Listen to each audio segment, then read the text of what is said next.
Nous démarrons le shiur avec l'aide de Hachem.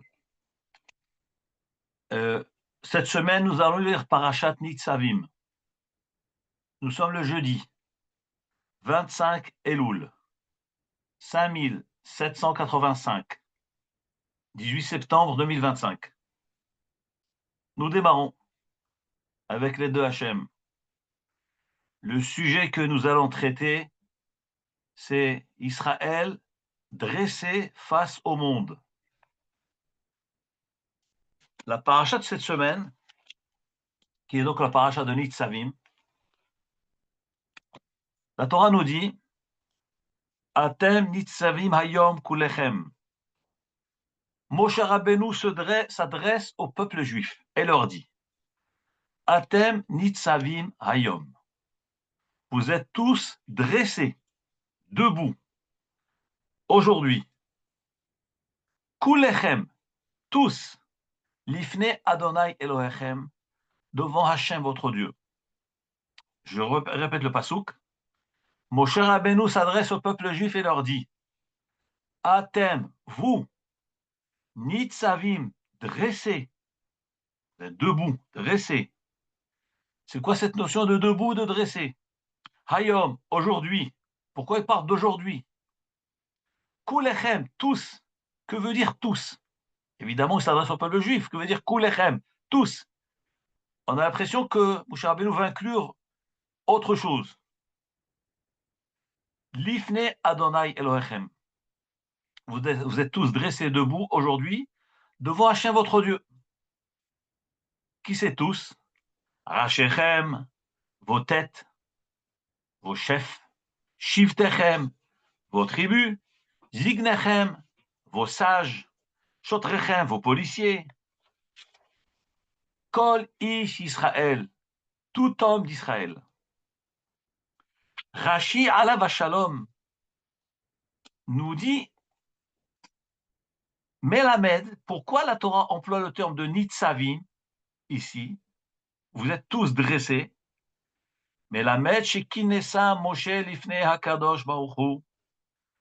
La Torah veut nous enseigner que Moshe Rabbeinu a réuni tout le peuple juif devant Hachem Itbarach, dressé debout devant Hachem, devant Dieu. Biyom Moto, le jour de son décès, l'Achnissan Baberit, pour les introduire dans l'alliance. C'est-à-dire que cette paracha de Nitzavim, c'est le dernier jour de la vie de Moshe Rabbeinu. Moshe Rabbeinu devait quitter le monde ce jour-là. Qu'est-ce qu'il fait? Il réunit le peuple, tout le peuple entier, devant Hachem. Pourquoi faire? Semblable à un père, sachant que sa fin est arrivée, eh ben, il leur transmet les derniers messages, les dernières directives avant de quitter ce monde. C'est ce que Moshe Rabbeinu a fait. Mais vous savez, le Midrash, donc Kohelet Rabbah demande, mais le livre de Devarim, c'était ça justement.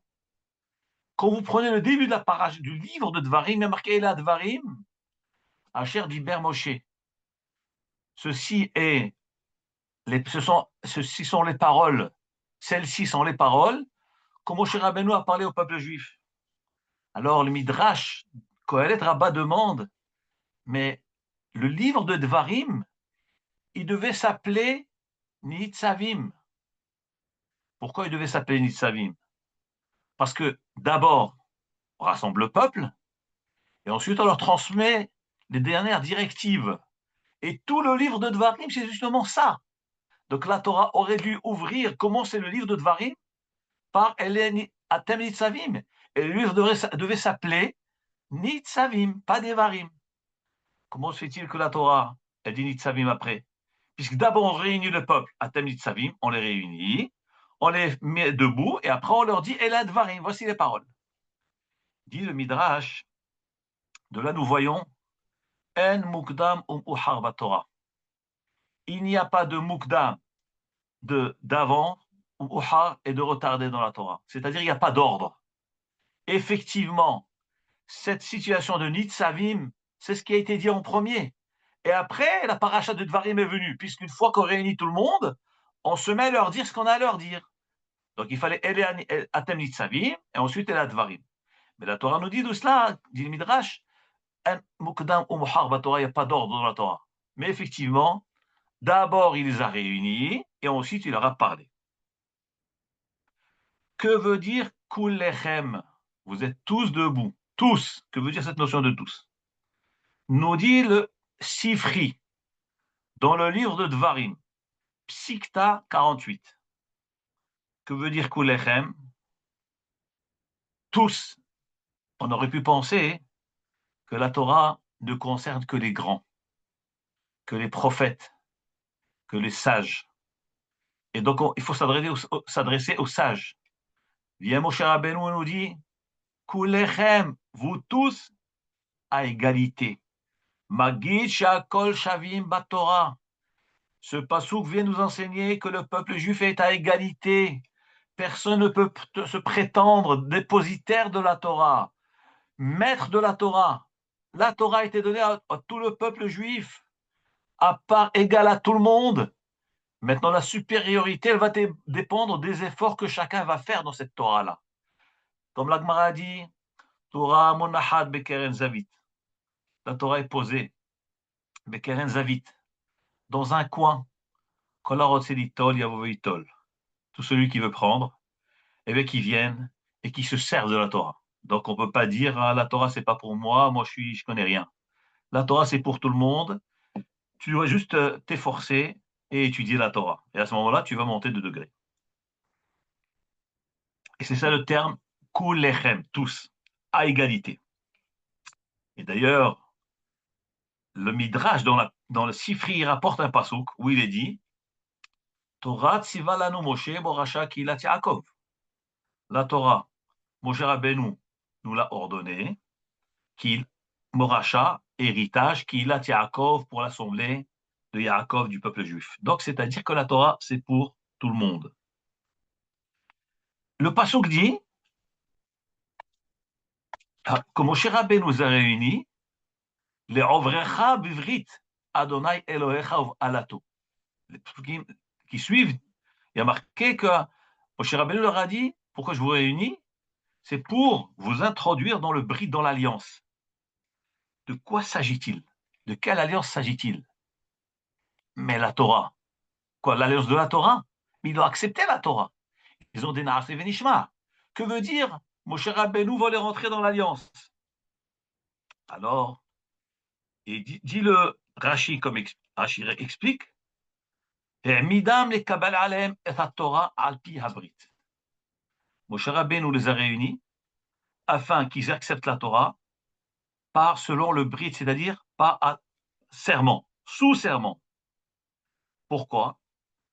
Mais on s'est tous engagés. Au moment de Ma'ad Madar Sinai, on a dit Naase Venishma. Nous disent les Chachamim qu'en réalité, cette génération-là, qui s'apprêtait à rentrer en Terre Sainte, eh bien, cette génération n'ont pas vécu le matin de Torah. Ça, il ne faut pas oublier. Puisque, suite à la critique des Meragelim, Hakadosh Baruch Hu a décrété la mort contre les explorateurs et contre le dor du désert, puisqu'ils ont suivi le mauvais chemin des Meragelim. Donc Hachem a dit, toute cette génération-là va mourir dans le désert.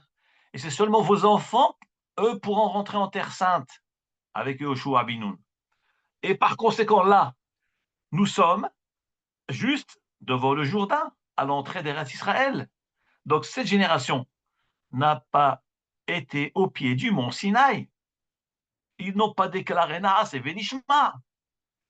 Alors, nous dit la Torah, hein, Moshe Rabbeinu a craint que cette nouvelle génération, cette nouvelle jeunesse, va peut-être dire, ah, vous savez, nos ancêtres se sont engagés à garder la Torah. Eux, ils ont dit Naas et Venishma, nous acceptons la Torah. Mais nous, on n'était pas au pied du mont Sinaï. On ne s'est pas engagé à garder la Torah. Donc on garde parce qu'on suit le minhag de nos parents, mais si on décide de changer de direction, ben on le fera. Et personne ne nous contraint puisqu'on ne s'est pas engagé. Nous dit la Torah, c'est pour cette raison-là que Moshe Rabbeinu les a réunis.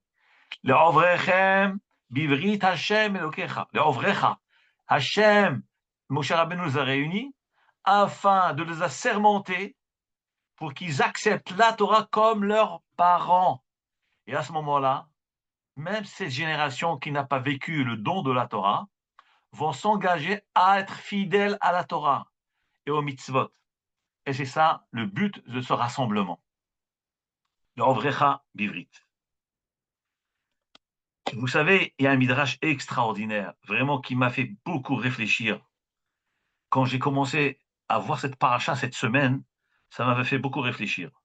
Ce midrash-là, il est rapporté dans le midrash Tanchuma, parashat Nitzavim, Siman Aleph. Que dit le midrash? Nous dit le midrash, Ve'im Tomar, si tu dis, Mipnema goem itraevu klaya va'anu kayamin. Là, c'est une question vraiment existentielle que le peuple juif se demande de tous les temps. Mais comment se fait-il? Am Israël se sont engagés à garder la Torah. Mais tout au long de l'histoire, nous voyons combien de peuples et combien d'empires qui ont disparu de la circulation de l'histoire. L'Empire ottoman, l'Empire grec, l'Empire romain, tous ces empires qui étaient une puissance incroyable, la puissance de l'Égypte, tout a disparu. Et qui c'est qui reste à la fin? Et qui restera à la fin? C'est Am Israël. Demande le Midrash. Alors vous allez vous demander, mais quel est le secret de ce peuple?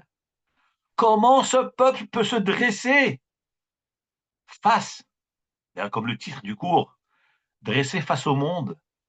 Les peuples tombent, les empires s'effondrent, les politiques s'effondrent. Qui c'est qui reste?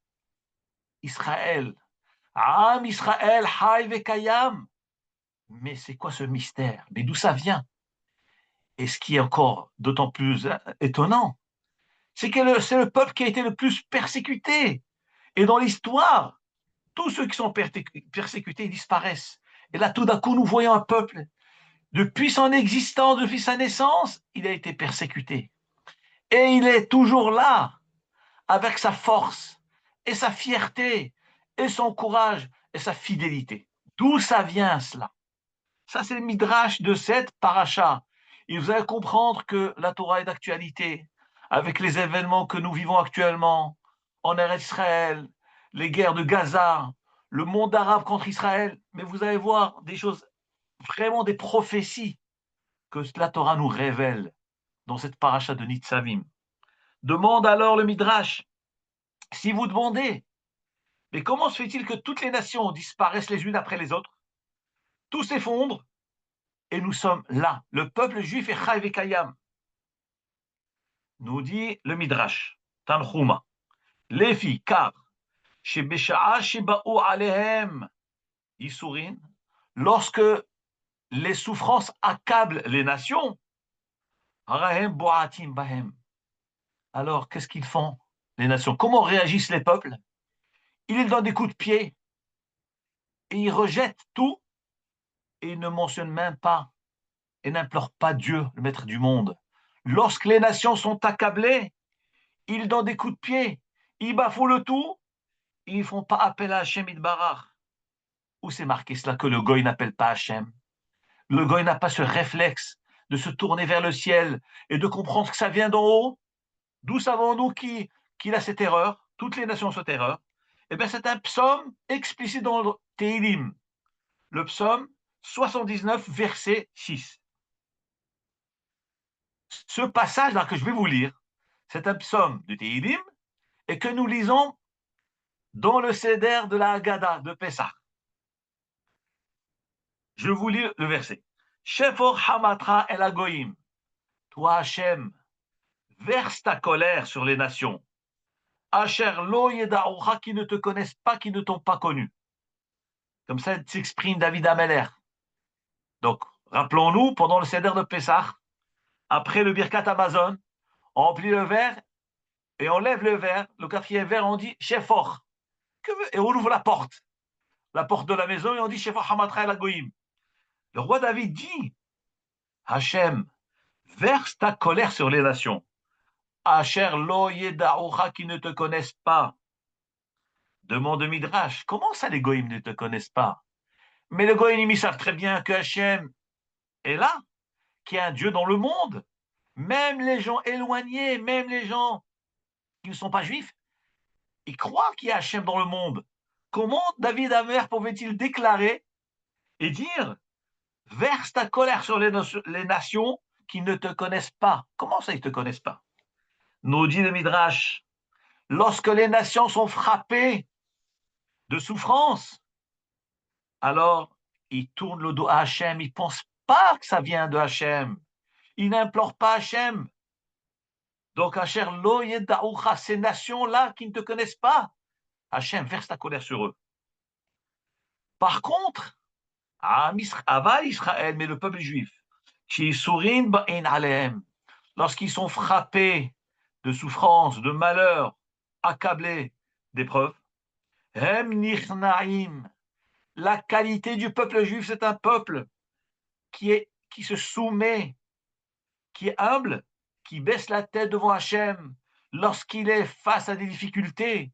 Même les gens les plus éloignés, même les juifs les plus éloignés de la Torah, qui ne gardent rien, lorsqu'ils sont accablés de souffrance et de douleur, Nichnaim, ils se baissent devant Hachem, Umit Palelim Elav, et ils prient vers Hachem. D'où David Ameler prouve cela? Eh bien, dans le deuxième passouk du Tehillim lui-même, que nous lisons justement dans la Haggadah de Pessah. Après avoir lu Shefor, qui est le premier verset du Tehillim, on lit un autre psaume du Tehillim. Lequel? Kos Yeshuot Essa, moi Israël, David Ameler dit, levons, on va lever Kos Yeshuot, le verre de la délivrance, Uvshem Adonai Ekra, et je vais implorer Hachem. C'est-à-dire qu'Am Israël, lorsqu'ils sont en détresse, ils lèvent le Kos, ils implorent Hachem. Regardez ce que dit le verset à la suite. Sarah viagon emtsa. Moi, Israël, je suis accablé de souffrance et de tristesse. Uvshem Adonai Ekra. Et j'implore Hachem. Qu'est-ce que nous dit le Midrash? David Amelech nous révèle l'état d'âme, la sublime neshama du peuple juif. Lorsqu'il est en détresse, lorsqu'il est betsar, lorsqu'il est accablé, qu'est-ce qu'il fait? Il ne tourne pas le dos, il ne va pas chercher midi 14 heures. Non, il sait que ça vient de Hachem. Il lève Kos Yeshuot Essa. Il lève le verre de la délivrance. Uvshem Hachem Ekra. Uvshem Adonai Ekra. Il implore Hachem. Tsara viagonem tsa. Je suis accablé de tsara, de souffrance et de tristesse. Eh ben, Uvshem Adonai Ekra. J'implore Hachem. Nous dit alors le Midrash. Des fichars, c'est pour cela. Il n'y a rien d'étonnant. Amar lahem Akadosh Baruch Hu l'Israël. Akadosh Baruch Hu dit au peuple juif, Af al pi shiklalot halalu baot alechem. Bien que ces klalot, ces malédictions vous tombent sur la tête. Quelle malédiction? Parce que la paracha de la semaine dernière, c'était quoi? C'était la paracha de Kitavo. Dans la paracha de Kitavo, il y a 98 malédictions. Et tout de suite après, on dit Atemit Savimayom. Mais quel rapport? Les malédictions avec, vous êtes dressés devant Hachem. Hachem, il dit au peuple juif, Af al pishiklalot halalu baot alechem. Même, bien que ces chasvé shalom, ces malédictions vous tombent sur la tête, c'est grâce à ces malédictions et ces souffrances et ces épreuves que ça vous maintient en existence. C'est ce qui vous maintient en Emouna. C'est à travers les difficultés qu'Am Israël se trouve uni. Combien de fois notre peuple s'est dispersé, s'est déchiré? Et lorsque le peuple est frappé de malheur, Am Israël s'unissent ensemble, et ça crée la hardout dans le peuple juif. C'est ce qu'Hachem leur dit. Regardez, mes chers enfants, évitez d'avoir les clalotes, évitez d'avoir à subir tout cela. Mais si toutefois, vous subissez, sachez, et moi Hachem, je sais pertinemment que les souffrances, elles vous unissent, elles vous donnent la hardoute entre vous. Regardez cette guerre qui a duré maintenant 2 ans. Ça crée une hardoute dans l'âme Israël. Le monde laïque, le monde sioniste, le monde orthodoxe, tout le monde s'est mis ensemble, tout le monde est uni ensemble. Pourquoi? Parce qu'il y a des tsarot. Les tsarot, ça rapproche les cœurs les uns des autres. Et c'est ce que Hachem dit à Israël. Atem nitzavim ayom. C'est grâce à ces clalotes de la paracha de la semaine dernière, maintenant vous êtes debout. C'est-à-dire, c'est ce qui permet à Israël les épreuves, c'est ce qui permet au peuple juif de se renforcer et de se consolider et d'être unis ensemble. Et d'ailleurs, dans le passage qu'il est écrit, les Ma'an Anotra, Hakadosh Baruch Hu t'envoie des épreuves, il te fait souffrir. Ul Ma'an Nasotecha, à la fin de te mettre à l'épreuve. Hachem, il te met à l'épreuve. Lorsqu'il t'envoie des épreuves, lorsqu'il t'envoie des nisyonotes, c'est pour pouvoir te tester. Est-ce que tu vas marcher dans mon chemin ou pas? Mais justement, nous voyons de là que la souffrance du peuple d'Israël, c'est ce qui fait la force de notre peuple. C'est ce qui crée la hardoute de notre peuple. Et alors que dans les nations, c'est pas comme ça que ça marche. Les nations, lorsque un malheur leur arrive, ils n'ont pas le réflexe de tourner leurs yeux, lever les yeux vers le ciel et dire ça vient de Hachem, changeons notre attitude. Là, le Midrash répond. Maintenant, tu comprends pourquoi les nations ont disparu, les empires ont disparu les uns après les autres. Am Israël est Haïve Kayam. Pourquoi? Parce que les nations, lorsqu'ils sont éprouvés, ils ne lèvent pas les yeux vers Hachem. Mais toi, Am Israël, plus tu es éprouvé, plus tu lèves les yeux vers Hachem. Donc, en fin de compte, c'est le contraire de la logique. La logique veut que lorsqu'un homme il souffre, lorsqu'il est persécuté, ben, il disparaît de la circulation. Il disparaît de l'histoire. Mais nous voyons ici, les nations n'ont pas été persécutées, ils ont disparu. Israël a été persécutés, ils n'ont pas disparu. Comment ça se fait? Eh bien, c'est une logique inverse de la logique normale. Parce que dans le peuple juif, c'est la souffrance et la persécution qui fait que le peuple est uni, qui fait que le peuple est protégé par Hachem Yitbarach. C'est une leçon extraordinaire. Et c'est ce que nous révèle la paracha cette semaine. Atem nitzavim hayom kulechem. Le mot Atem nitzavim veut dire vous êtes dressés, vous êtes debout sur vos jambes. Cette paracha elle vient après Kitavo, après les 98 klalotes.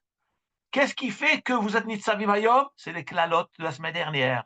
C'est les souffrances que vous subissez.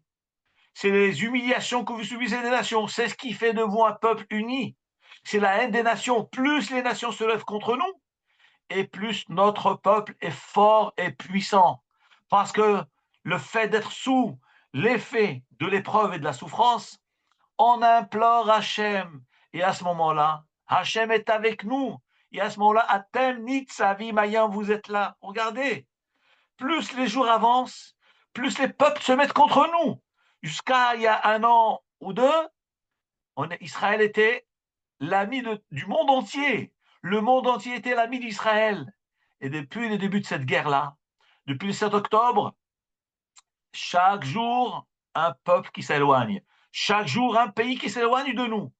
Et le jour d'aujourd'hui, pratiquement tous les peuples, si ce n'est quelques-uns, le monde arabe, alors là, carrément, la totalité, le sommet arabe contre Israël, on va tous se mettre ensemble. Mais jamais on a vécu une chose pareille. Même ceux qui sont dans l'alliance d'Abraham, ceux qui ont fait alliance avec Israël, le Maroc, la Jordanie, l'Égypte. L'Égypte était présent cette semaine au sommet du monde arabe. Mais où sont les alliances? Hakadosh Baruch Hu nous amène à une situation qui est le siman de Yemot HaMashiach. Yemot HaMashiach, l'ère messianique, où tous ceux qu'on imaginait copains, amis avec nous, et qu'on pouvait s'appuyer sur eux, pas du tout. On n'a plus d'amis, on n'a plus personne. Qui c'est qui nous reste? Notre meilleur ami, c'est Hachem Idbarach. Comme il est marqué dans le pasuk de Parashat, Vayetse, Vayivater Yaakov Levado, voyez, avec Ishimo. Vous savez, la fameuse épisode de passage de Yaakov Avinu lorsqu'il a quitté la vanne et qu'il devait retourner en terre de Canaan, en terre d'Israël. Et alors, Yaakov Avinu il a fait traverser toute sa famille, tous ses enfants, ses femmes, de l'autre côté du fleuve Yabok. Et il s'est souvenu qu'il avait oublié Pachim Ktanim, il avait oublié des petites fioles. Il a dit, je vais retourner chercher les fioles de l'autre côté du fleuve Yabok. Et la Torah nous dit, Vaïvater Yaakov Yevato. Yaakov est resté seul. Avec Ishimo, il a été affronté par un homme. Cet homme, c'était qui? C'était l'ange de Esav, qui a voulu tuer Yaakov. Nous dit le Sefer HaChinuch, quand il l'a rapporté dans tous les Midrashim. Il dit que, évidemment, après ce combat-là, l'ange de Esav a affronté Yaakov. Il a vu qu'il n'arrivait pas à le vaincre. Il a frappé à la hanche et pour le déstabiliser. Mais malgré tout, Yaakov Avinu a gagné le combat. Et le Malach lui-même a reconnu qu'Yaakov a gagné le combat. Et donc, la Torah nous dit, suite à ce combat, la Torah nous a interdit de consommer le guide anaché, le nerf sciatique qui passe au niveau de la hanche. La Torah nous a interdit de le consommer en souvenir de l'histoire de Yaakov Avinu. Lorsque le Malach l'a frappé, il lui a déboîté donc le col du fémur, et donc c'est le guide anaché. Et les Chachamim nous disent, comme il rapporte dans le Sefer Mitzvot, il rapporte la raison profonde de cela, que veut dire Vaïvater Yaakov Yevado, que la Hatid Lavo, dans les temps à venir, Yaakov Avinu va rester seul. Maase Avot Siman Labanim, ce que nos ancêtres ont subi, ce que nos patriarches ont subi, c'est un signe pour leurs descendants, que les descendants vont subir la même chose. Qu'est-ce que Yaakov a subi? Il a subi le combat, il a subi Esav. Esav, c'est les nations, c'est le monde en dehors du Ham Israël. Et Yaakov est resté seul. Arrivera une époque où notre peuple sera seul, comme notre patriarche était seul. Il se retrouvait seul dans la nuit. Dit le Sefer HaChinuch, la nuit veut dire la nuit de la galoute, le chocher de la galoute de Edom. Dans la galoute, il restera seul, Yaakov Avinu sera isolé de toutes les nations. C'est ce que nous sommes en train de vivre maintenant. Yaakov Levado. Yaakov est resté seul dans cette ténèbre, dans ce chocher du galoute. Israël va rester seul. Même ses amis vont le lâcher. Voyez, avec Ishimo. Et un homme va le combattre. C'est ça le vrai combat. C'est le combat de l'époque de l'ère messianique, de Mot HaMashiach que nous sommes en train de vivre actuellement. Ce combat où toutes les nations, même nos amis, se tournent contre nous. Et Israël se retrouve isolé dans le monde.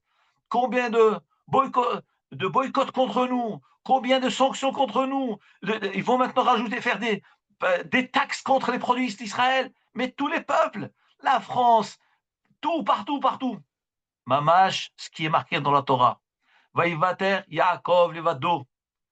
Avec Ishimo, un homme va rester, il va le combattre, le battre, jusqu'au matin. Et Yaakov Avinu va remporter la victoire. Que veut dire Adalot HaShahar? Jusqu'au lever du jour. C'est le dernier combat de l'histoire. C'est notre dernier combat final. Adalot HaShahar, jusqu'au lever du jour. Nous devons tenir bon, fort, fidèle à la Torah et aux mitzvot. Et c'est ce que nous dit le Midrash ici. Atem nitzavim ayom kulechem. Vous êtes debout aujourd'hui, c'est-à-dire tous les nisyonotes que vous allez subir, et chaque nissan qui va arriver, ça ne va faire que vous renforcer dans la Emouna. Ça va vous faire revenir vers Hachem Itbarach. Vous savez, il y a une trentaine d'années, j'étais en Eretz Israël. Moi, j'étais en Eretz il y a 40 ans. J'étais à la Yeshiva. Et je me rappelle, en 1986, quand j'étais à la Yeshiva, déjà on voyait le monde orthodoxe qui voyait pas trop bien le monde de Tzahal. Pourquoi? Parce qu'ils considéraient que Tzahal, c'était un monde qui était laïque, qui gardait rien du tout. Là, c'était vraiment catastrophique. Laïcité totale. 40 ans plus tard, actuellement. Mais vous ne pouvez pas vous imaginer ce qu'il y a dans les bases militaires. La Emouna, avant chaque combat, tout le régiment qui se réunit, ils sonnent le chauffard, ils font les slichot toute l'année. Mais ça m'a fait frémir. Ça m'a fait frémir. J'ai un frère qui était officier de l'armée, un grand officier, et qui a eu, Baruch Hashem, maintenant il est à la retraite, il a fait une carrière militaire. il avait des régiments, des grands régiments de soldats. Il a été même muté au Zaïre, lorsque le Zaïre existait. Et il avait un régiment d'Africains là-bas. Et il m'a raconté, il me dit, mais j'arrive pas à comprendre ce qui se passe maintenant. Moi qui ai vécu toute ma vie dans l'armée, je ne comprends pas ce qui se passe. Chaque guerre, Israël, ils se réunissent, ils font les tfilotes, ils distribuent des talitotes, ils commencent à mettre les tfilines, ils font des slichot. Il me dit, mais à mon époque, j'ai jamais connu de salle comme ça. Qu'est-ce qu'on voit de là? Il me dit, il y a une tchouva incroyable. Mon frère me dit, sache, préparons-nous, c'est Yemot à Mashiach. L'armée devient de plus en plus engagée dans la Torah et Mitzvot. Hashem wa Elohim. Regardez, il y a 4 jours avant de commencer à rentrer dans Gaza, il y a un rassemblement de l'armée. Mais il faut voir les tfilotes, comme Yom Kippour. Mais j'ai pas cru mes yeux. Je n'ai pas cru mes yeux. Les slichot, Hashem wa Elohim, Hashem Melech, Hashem Malach, et Tkiot Shofar. Mais ça fait frémir, ça fait trembler. C'est ce que Hashem attend de nous, justement. Vaïvater Yaakov Levado. Lorsqu'on comprend qu'on est seul dans le monde, qu'on n'a plus de protection, on n'a plus de défense, aucun pays ne nous défend, qu'est-ce qui se passe? Eh bien, avec Emo, il s'est battu avec lui. Il faut tenir jusqu'au jour, jusqu'au matin qu'il y a la Géoula Kerova. Et à Kadosh Baruch Hu nous envoie la Géoula. Il y a un midrash qui est rapporté sur cette paracha-là. Regardez le cours de la Hardout. C'est rapporté dans Midrash Tanchuma, parashat Nitzavim, chapitre 4. Atem Nitzavim Hayom. Vous êtes debout aujourd'hui. Donc on vient d'expliquer que veut dire Nitzavim. Pourquoi on parle de la notion de dresser? Vous, Israël, vous êtes peuple dressé, debout. Que veut dire dresser? Ça veut dire qui c'est qui vous permet d'être dressé, debout, fort. C'est les klalotes de Kitavo. C'est les souffrances que vous subissez. C'est ce qui fait de vous un peuple Nitzavim et remporter la victoire. Le Midrash dit, pourquoi il y a marqué le mot Hayom? Vous êtes debout aujourd'hui. Que veut dire aujourd'hui? Alors, le Midrash dit, on sait que le jour, des fois le jour, c'est un jour qui est clair, ensoleillé, et des fois c'est un jour qui est ennuagé. Ma Hayom, de la même façon que le jour, la nature du jour, parmi Ma'afil, il y a des jours sombres, parmi Meir, et des jours clairs, Af Atem, vous aussi Israël, même si aujourd'hui vous êtes dans l'obscurité, les otages sont dans les tunnels, dans le Chocher, Am Israël et Betsara, nous sommes dans la souffrance, les orphelins, les veuves. Mais sachez une chose, c'est vrai qu'aujourd'hui c'est un jour obscur pour nous. Hakadosh Baruch Hu atid le'ir lachem. Hakadosh Baruch Hu va vous éclairer. Or olam, une lumière éternelle, comme il est écrit dans le Pasuk. Vehaya lach Adonai le'or olam. Et Hakadosh Baruch Hu sera une lumière éternelle pour toi, Israël, comme il est rapporté dans la prophétie de Yeshaïa, chapitre 60, verset 19. Vehaya lach Adonai le'or olam. Hakadosh Baruch Hu sera pour toi, or olam, une lumière éternelle. Et ma taille. Alors écoutez bien, c'est extraordinaire ce qu'il dit le Navi Ishaïa, comme rapporte le Midrash. À quel moment Akadosh Baruch Hu sera pour nous une lumière éternelle? Donc le Midrash est en train d'expliquer que veut dire Nitzavim Hayom, vous êtes dressé aujourd'hui. Pourquoi on emploie le terme d'aujourd'hui? On aurait pu dire Atam Nitzavim, vous êtes debout devant moi. Que veut dire aujourd'hui? Dit le Midrash, parce que dans le mot aujourd'hui, ça nous insinue le changement dans la nature. Il y a des jours sombres et des jours clairs. Et Akadosh Baruch Hu nous dit, aujourd'hui vous êtes dans un jour sombre, dans un jour de Nisyonot. Am Israël aujourd'hui est en guerre, ça fait déjà 2 années, 2 ans, 700 jours de guerre. C'est trop cher. Combien de almanot, combien de veuves, combien d'orphelins. Et les otages, on n'a pas pu les libérer encore, il y a une partie qui est déjà morte. Hashem Irachem, c'est un jour sombre. Mais Hakadosh Baruch Hu sera pour toi une lumière éternelle. Dit le Navi Shaya, quand? Mais quand on attend ce jour-là, c'est quand? Il répond le Midrash, lorsque vous serez tous Aguda Achat, une seule bouquet, un seul bouquet. Chez Nehemar, comme il est dit, Ve'atem adevikim b'Adonai Elohechem, hayim kulechem hayom. Vous qui êtes attachés à Hachem, votre Dieu, hayim kulechem, vous vivrez tous hayom aujourd'hui. Donc on voit dans ce verset-là, vous qui êtes attachés à Hachem, vous serez vivants aujourd'hui. Et dans notre page, il y a marqué kulechem hayom, exactement les mêmes mots.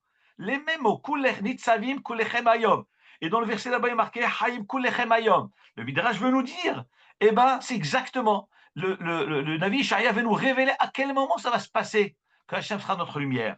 Kulechem hayom, vous serez vivants. Aujourd'hui, c'est le jour où vous serez tous aguda achat vikim badonai Elohechem. Il dit, regardez une parabole magnifique, très très belle parabole. Il dit que dans la nature des choses, lorsque vous donnez à un homme un roseau, eh ben, il le casse, il le casse facilement. Un deuxième roseau, il le casse facilement. Donc chaque roseau tout seul, il peut le casser facilement. Vous lui donnez un fagot de roseaux, attachés ensemble, eh bien il essaye, il n'arrive pas à le casser. Il n'arrive pas à briser, à casser le fagot de roseau. Nous dit le Midrash. Un seul roseau, même un enfant peut casser le roseau. Un petit enfant, vous lui donnez un roseau seul, eh bien il le casse en deux. Mais lorsque les fagots, un fagot de roseaux sont attachés ensemble, même un adulte, même un fort ne peut pas casser le fagot. Nous dit le Midrash Tanchuma, le Midrash Akadosh, il dit, c'est ça Am Israël.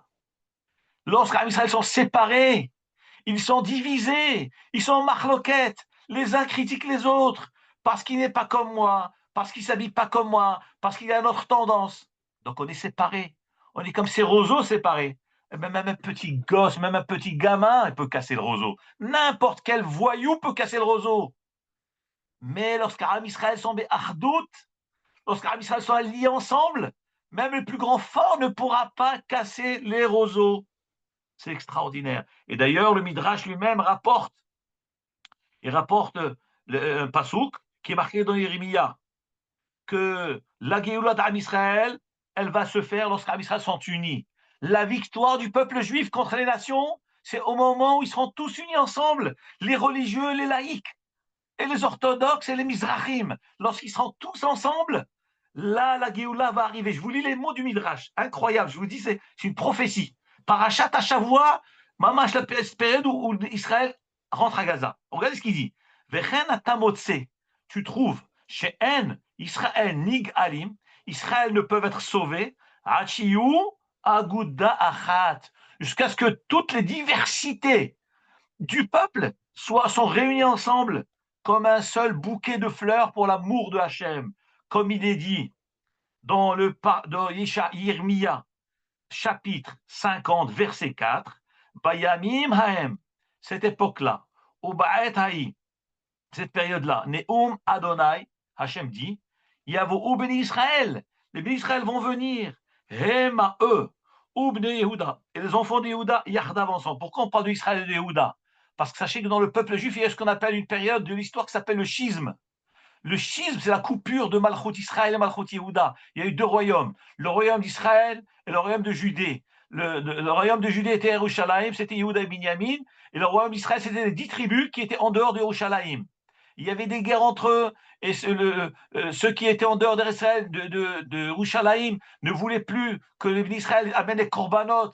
Comme, par exemple, il y a Rovam Benevat, il a empêché les Juifs de monter à Yerushalayim, amener les korbanot pendant les fêtes. Qu'est-ce qu'il a fait? Il a installé des idoles, des veaux en or. Il a dit Elel Kolecha Israël. On n'avait pas besoin de monter à Jérusalem, amener des sacrifices pour les fêtes, de Pessah, Sukkot, Shavuot. Eh ben, amenez devant cette idole-là, devant ce veau-là. Donc il y a eu le schisme, la coupure. Mais le Midrash nous dit, comme il dit Navi Yirmiya, à cette Bayamim Haem, dans les temps à venir, Hachem dit Yavo Obni Israël, les Juifs, les enfants d'Israël, tous les enfants du même père, Yehuda, les enfants de Shevet Yehuda, les 10 tribus sont tous les enfants d'Israël de Yaakov Avinu. Ils vont tous venir, Obni Yehuda Yahdav ensemble, Ve Omer, et il est dit dans la suite du Pasuk, les enfants du Yehuda vont aller rejoindre Israël, ils vont venir de la terre du nord. Donc, rassemblement du Ham Israël. Keshem, Keshem Agudim et Kablim Penashrina. Et qu'est-ce qu'on gagne lorsqu'on est ensemble? On gagne, l'union fait la force, mais en réalité, la force, c'est quoi? C'est pas comme les goïms disent, plus on est ensemble, donc on est fort, on a plus de muscles. Pas du tout, c'est pas dans ce sens-là. Si le Midrash, dès lors où Am Israël sont ensemble, Miyad Mekablim Pene Hashrina, la Shrina est parmi eux, c'est là. C'est de là d'où vient la force du peuple juif. C'est pas parce qu'on est nombreux et on a des forces. Pas du tout. On voit bien l'époque de Hashmonaïm. Mais Rabbim Biyad Me'atim, nombreux entre les mains des peu nombreux. Les Grecs ont été confiés entre les mains des peu nombreux des Hashmonaïm. Donc c'est pas le nombre. C'est l'union en réalité. L'union, elle fait que la Shrina descend parmi le peuple juif et à ce moment-là, eh ben, on est fort. Même si physiquement on est faible, on n'est rien du tout. Mais la Achdou du Ham Israël, elle déclenche que la Shrina elle descend en bas et à ce moment-là, on a notre papa avec nous. On est accompagné et on est protégé, comme il est marqué dans le Pasuk. Adonai yilahem lachem ve'atem taharishun. Hakadosh Baruch Hu fera la guerre pour vous. Ve'atem taharishun. Et vous restez tranquille dans votre coin. Que veut dire taharishun? Taharishun veut dire taisez-vous. Vous restez tranquille. Il y a une autre explication dans le Midrash. Taharishun, ça veut dire chuchoter. C'est-à-dire priez. Vous, juste priez. Mais moi, Hachem, je ferai le travail pour vous. Mais par quel mérite? Par le mérite de la Achdou du Ham Israël. Et c'est ce que nous révèle la paracha de cette semaine. Qu'est-ce que Moshe Rabbeinu dit au peuple? Atem nitzavim hayom. Vous êtes dressés. Que veut dire dressés? Vous êtes forts. Vous êtes en position de force, en position de gagnant, de victorieux. Comment? Hayom kullechem. Ensemble. Si vous êtes tous ensemble, eh ben, vous allez gagner. Donc, kullechem veut dire la achdout. Rappelons-nous cette image-là que je viens de citer au nom du Midrash.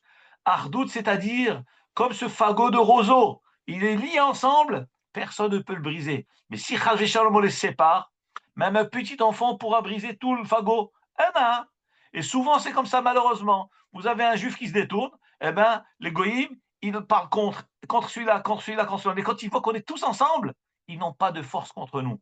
C'est ça, Nitzavim Hayom Kulechem. Et aussi autre chose que j'ai dit, que veut dire Hayom, dit le passage comme rapporte le Midrash, Hayom c'est comme la nature du jour.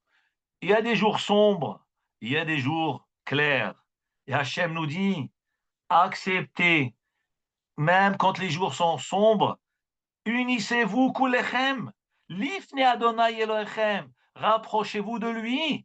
Rapprochez-vous de lui, malgré le jour sombre. Soyez kullechem, lifne Adonai Elohechem, avec Hachem, rachechem, shiftechem, vos chefs, vos tribus, vos vieux, vos jeunes. Ça veut dire quoi?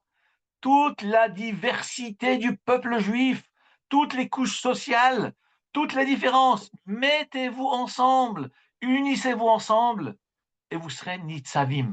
Ça, c'est extraordinaire.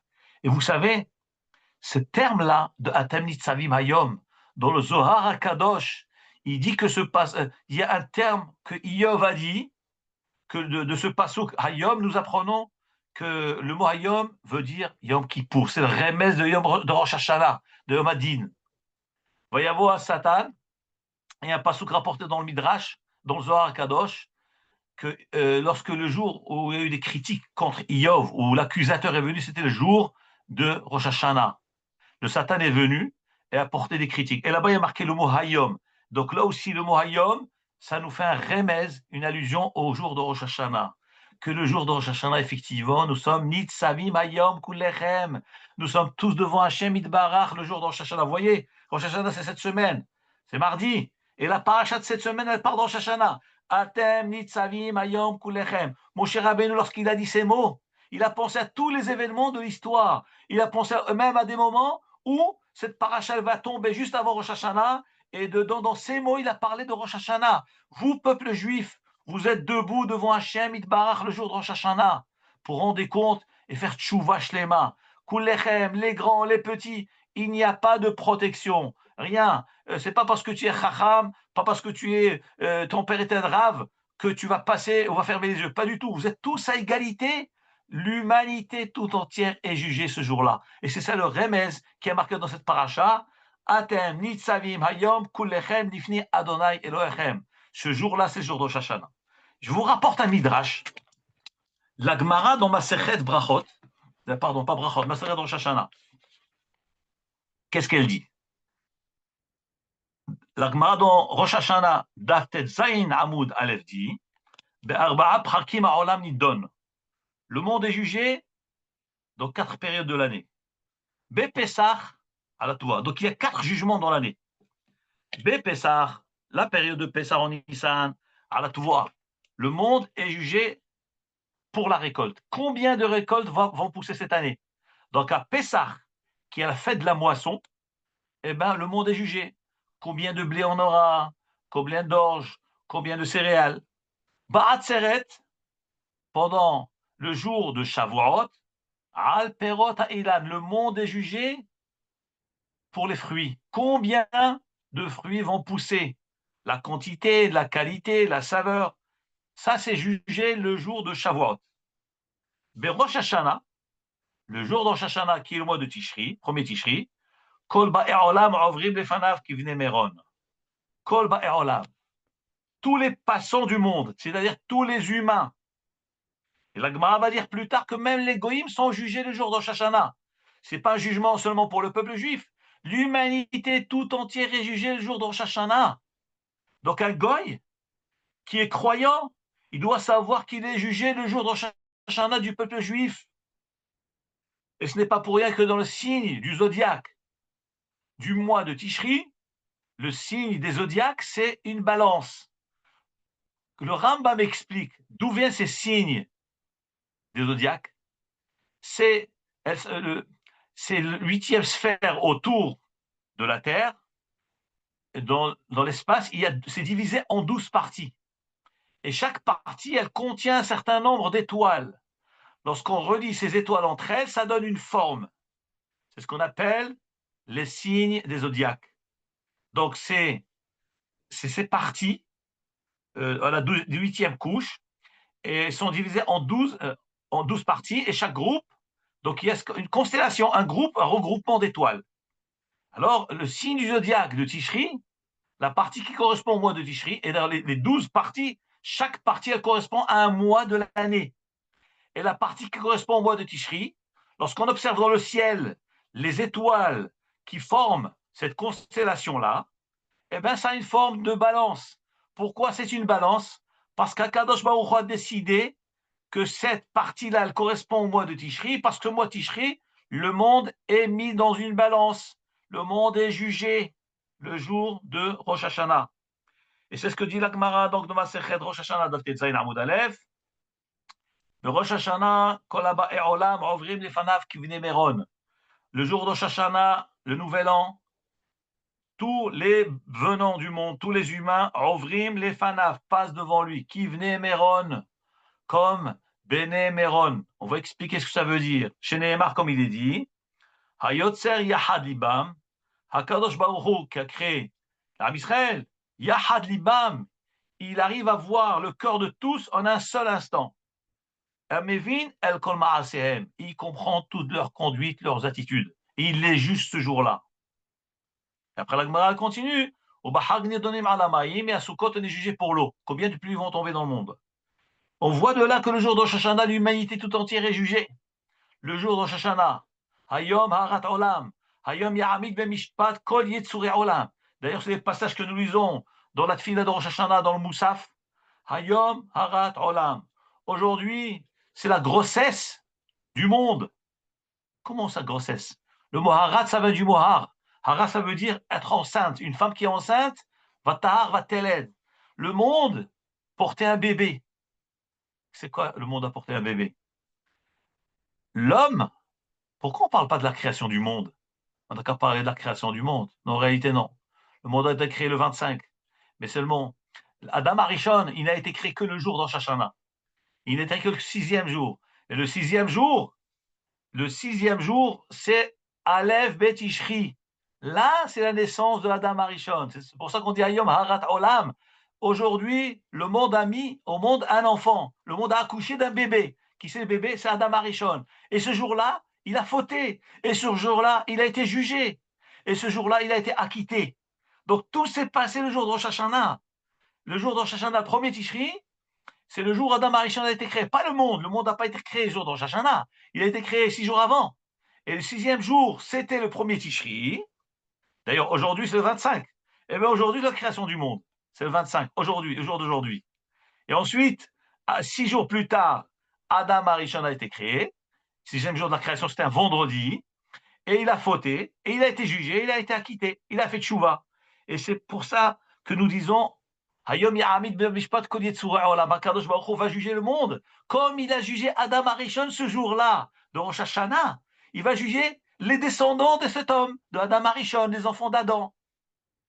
Im Kevanim, Im Ka'avadim, des hommes, des serviteurs, tout le monde. Et on demande la pitié de Hachem, qui nous considère comme ses enfants, ou qui nous considère comme ses serviteurs, qu'il ait pitié de nous. Et ça se passe le jour de Rosh Hashanah. Juste pour conclure, que veut dire Avrim Nefanav Kvinemeron? Il passe devant lui comme Benemeron. Alors la Gemara rapporte 3 avis. Dans Masechet Rosh Hashanah, page 18, Daf Yutret Amoud Aleph, Chai, elle rapporte 3 avis. Premier avis dit, que veut dire Benemeron? Il passe devant lui comme Benemeron. Premier avis, Benemeron, c'est des moutons. Ils défilent devant Hachem comme des moutons, et on sait que les moutons, lorsqu'on les faisait passer, ils étaient, donc lorsqu'on les comptait pour le Maaser, elles passaient une à une, elles ne pouvaient pas passer deux. Donc, elles étaient dans un petit chemin serré. La même chose, le jour du jugement, on passe comme des moutons, on ne peut pas se faufiler et dire, moi, Hachem ne va pas me voir. Non, on est comme des moutons, l'un après l'autre. Deuxième avis, que veut dire il passe devant lui qui venait Méron? La Gemara dit, deuxième avis, Ma'alot Bet Méron. C'est comme il y a un passage dans la ville de Méron, étroit. Il y a un fossé à droite et un fossé à gauche. Si on passe à deux, eh ben on tombe dans le fossé. Et alors, on est obligé de passer un à un. Eh bien, la même chose. Le jour de Rosh Hashanah, on passe comme devant un fossé à droite, fossé à gauche. On est obligé de passer un par un. Personne ne peut s'échapper. Troisième avis de la Gemara, que veut dire Bnei Meron? C'est Chayalot Ben David, c'est les soldats du roi David. Les soldats du roi David, ils passaient un à un pour les compter. Ça, c'était le Bnei Meron. Donc, il y a 3 avis. Qu'est-ce que c'est Bnei Meron? On passe devant Hachem ou comme des moutons, ou comme dans le passage de Bnei Meron, étroit, où il y a le fossé droite à gauche, ou bien comme les soldats, un après l'autre. Alors, apparemment, on aurait pu penser que c'est une marloquette. La Maharsha explique en réalité, non, ce n'est pas une marloquette. Pourquoi? Parce qu'il y a notre Gemara qui dit que le jour de Rosh Hashanah, il y a 3 livres qui s'ouvrent, le livre des tzadikim, le livre des Rechaïm, le livre des moyens. Et lorsque la Gemara dit ici que nous sommes comme Bnei Meron devant Hachem, ça fait allusion à ces trois livres. Donc il y a 3 explications de la Gemara qui correspondent à 3 livres. Lorsqu'on parle, celui qui dit on est comme des moutons, ça fait allusion au tzadikim, le livre des tzadikim. Et celui qui explique le chemin de Bnei Meron, c'est-à-dire, c'est ce qu'on appelle Benonim, le livre des moyens. Donc, c'est comme le chemin qui est droit, tiens, fossé à droite, fossé à gauche. Et le troisième avis qui dit qu'il est soldat de Beth David, c'est le livre des Rechaïm. On sait que la guerre, malheureusement, ça fait des morts, donc ça fait allusion à cela. Je suis obligé d'arrêter là le shiur parce que c'est la fin du shiur. Chakadosh Baruch Hu Ezakeh Otanu, Ezrat Hashem. Avec les quelques jours qui nous restent avant Rosh Hashanah, il reste quelques jours à peine de se préparer, de faire tchouva shelema, l'engagement, Ezrat Hashem, on ne peut pas tout changer, on ne peut pas tout réparer, tous les dégâts. C'est impossible, il y a toute la vie pour les réparer. Mais au moins une chose, comme je disais la semaine dernière, on s'engage avec une bonne volonté ferme. Au fond de mon cœur, Hashem, je te montre que je veux faire les mitzvot. Je suis prêt à faire tchouva. Et laisse-moi juste le temps d'avancer, avec le temps et réparer ce que j'ai cassé. Et bien voilà, maintenant on décide, l'instant même où vous m'entendez parler, on décide de faire tchouva, shlema, regretter le passé, reconnaître ses fautes, regretter le passé, s'engager pour l'avenir, de façon à pouvoir être prêt pour le jour de Rosh Hashanah, et que Be'ezrat Hashem, Hashem va nous juger du bon côté, il va avoir pitié, Rahmanou de nous, et qu'on va zocher à des Geoula Kerova, et être bien jugé, inscrit immédiatement dans le livre des vivants, Seferat Tzadikim, Tzadikim Gmurim, et que Hashem sauve nos soldats, que Hashem libère nos otages, et que Be'ezrat Hashem, on sort victorieux de cette guerre, et qu'en fin de compte, on veut quoi? On veut le shalom, arriver au shalom dans le monde, et ensuite faire la paix avec tout le monde. Mais maintenant, la guerre, c'est la guerre, il faut sauver notre vie. Azakou Baruch, Baruch Adonai Olam, Amen, Amen, Baruch Adonai Olam, Amen, Amen. Shabbat Shalom, à très bientôt.